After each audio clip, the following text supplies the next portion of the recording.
मुद्द्याकडे मंडळी 50 वर्षांपूर्वी आलेल्या सामना सिनेमातल्या एका प्रश्नानं महाराष्ट्राला भंडावून सोडलं होतं। तो प्रश्न होता मारुती कांबळेचं काय झालं। आज तोच प्रश्न नाव बदलून विचारण्याची वेळ आली आहे। प्रश्न आहे परळीतल्या महादेव मुंडेचं काय झालं।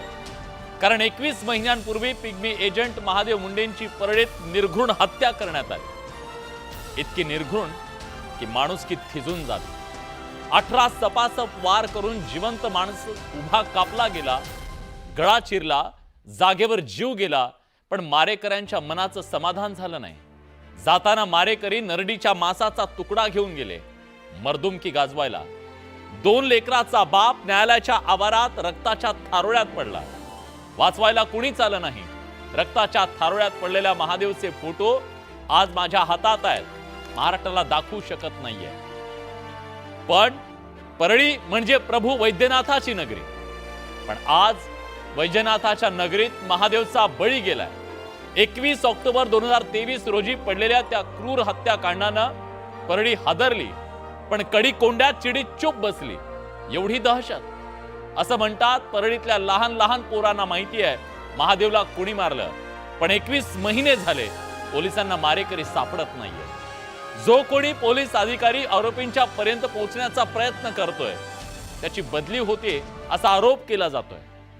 तुम्हाला आश्चर्य वाटेल, 8 तपास अधिकारी आतापर्यंत बदलले गेले, पण मारेकरी नाही सापडले। संशयित आरोपी म्हणून ज्यांचं नाव घेतलं जातं त्यापैकी एक म्हणजे गोट्या गीते, जो आजही हातात बंदूक घेऊन पोलिसांच्या नाकावर टिचून व्हिडिओ फेकतोय तोंडावर। या महाराष्ट्राच्या लोकांच्या घरासमोर रामनाम सत्य है म्हणत नैवेद्य ठेवतोय। मी मारू शकतो हे जगाला सांगतोय, तरी तो मोकाट आहे। केवढी दहशत। त्याच्या क्रौर्याचे एक ना अनेक व्हिडिओ सध्या समोर येत आहेत। यातून अनेक प्रश्न निर्माण झाले। पोलिसांना मारेकरी सापडत नाहीत की त्यांना शोधायचेच नाहीये। पोलिसांकडे इतकी शक्ती असून सुद्धा त्यांना ते सापडत नसतील तर त्यांनी खुशाल वर्दी उतरवावी आणि गावातल्या पोलिसांच्या वेशात फिरणाऱ्या बहुरुप्यांकडे तपास सोपवायला हवा। वर्दीची इब्रत तरी कशाला घालवता असं परळीकर म्हणतायत। 21 महिने झाले कुंकू पुसलेली ती माऊली 2 पोरक्या लेकरांना घेऊन न्यायाची भीक मागतेय। कधी या दारावर, कधी त्या दारावर, कधी इथे तर कधी तिथे। विष प्यायली, आत्महत्येचा प्रयत्न केला त्या माऊलीनं। वारंवार व्यवस्थेच्या दारात जाते पण न्याय मिळत नाहीये। अरे तिच्या बाजूने कोणी बोलायला तयार नाहीये। तोच मुद्दा आज घेऊन आलोय। सरकार सांगा या महाराष्ट्राला कधी कळेल महादेव मुंडेचं काय झालं, कारण कधीच कळलं नाही मारुती कांबळेचं काय झालं। बघूया का झाली होती हत्या तुमच्या पतीची, का तुमचं कुंकू पुसलं त्या गुंडांनी, काय तुम्ही वाकडं केलं होतं, काय दुश्मनी होती, एकदा सांगा। नमस्कार सगळ्यांना माझा पहिलं। नमस्कार। तर म्हणजे 21 ऑक्टोबरला शनिवार दिवस होता त्या दिवशी। आणि असंच ते म्हणायचे की आपल्याला सहसा सहसा तर आता म्हणजे जसं त्यांनी विस्तार दिला होता ते प्लॉटिंग घेण्याबाबत, तर म्हणायचे आपल्याला परळी सोडावं लागती। मी विचारायचं हमेशा तुम्ही असं का बोलताय, परळी का सोडायची म्हणताय, तर म्हणायचे इथं नाही, इथं आता आपले धंदे चलत नाहीत, इथं नको म्हणायचे राहायचं। मग मी त्यांना सतत प्रयत्न केला की तुम्ही असं का बोलताय, इथं का राहायचं नको म्हणताय, तर त्यांनी मला काही प्रश्नाचं उत्तरच दिलं नाही।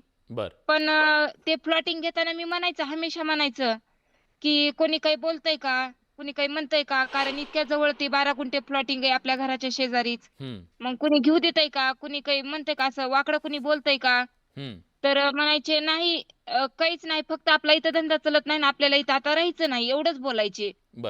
पण त्यांनी अद्याप मला त्यावेळेस नावं सांगितली नव्हती की ह्यांनी आमच्या म्हणजे वाल्मिकांना काही बोलतोय म्हणून। त्यावेळेस मला त्यांनी सांगितलं नव्हतं। पण ज्यावेळेस मर्डर झाला आणि माझा भाऊ म्हणजे ह्या तपासात होता, त्यानं खूप प्रयत्न केले। त्यानं म्हणजे इतके प्रयत्न केले की त्यानं सगळा त्याचा संसार सोडून या केसच्या मागे लागला। म्हणजे त्याला एकच होतं की हे आरोपी अटक करायचे। पण या पोलिसांनी डायरेक्ट बंगल्यावरून फोन आला, तपास थांबविला म्हणून मला नंतर सांगण्यात आलं।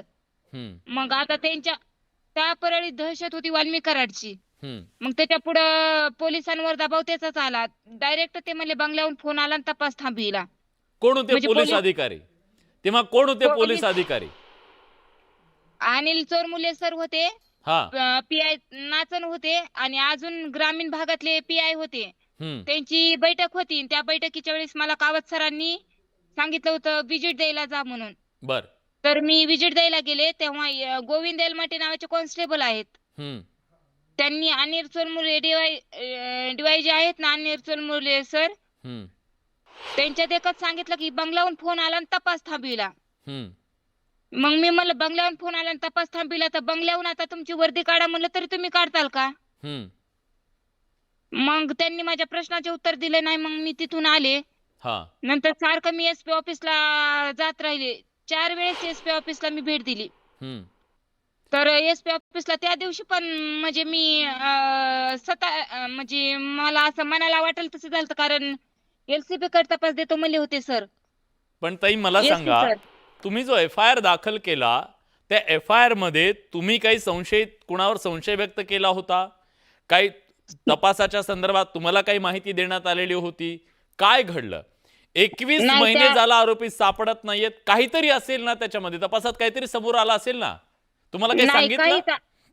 काही समोर नाही. एक आरोपी बी निष्पन्न झाला नाही यांना. आमच्या फिर्यादीमध्ये त्यावेळेस म्हणजे माझे पती जे आहेत ना, ते राजकारणी नव्हते की कोणत्या गुंडाशाहीचे नव्हते किंवा असं खाणार पिणार ह्या मधले नव्हते. फक्त आपले लेकर, आपला संसार ना, आपल्या लेकरांची जिम्मेदारी एवढीच होती. एक सामान्य आदमी होते, माणूस होते.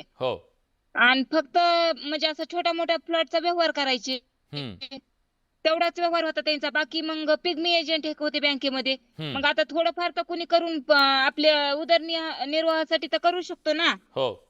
मग डायरेक्ट इतका मर्डर करायची काय गरज होती? त्यांना जर ती प्लॉटिंग घ्यायची होती तर त्यांनी सांगायचं ना की तुम्ही बाजूला व्हा, आम्हाला ती घ्यायची आहे. आणि आता म्हणजे जमिनीच्या वादातून हे सगळं झालं असं तुम्हाला संशय आहे.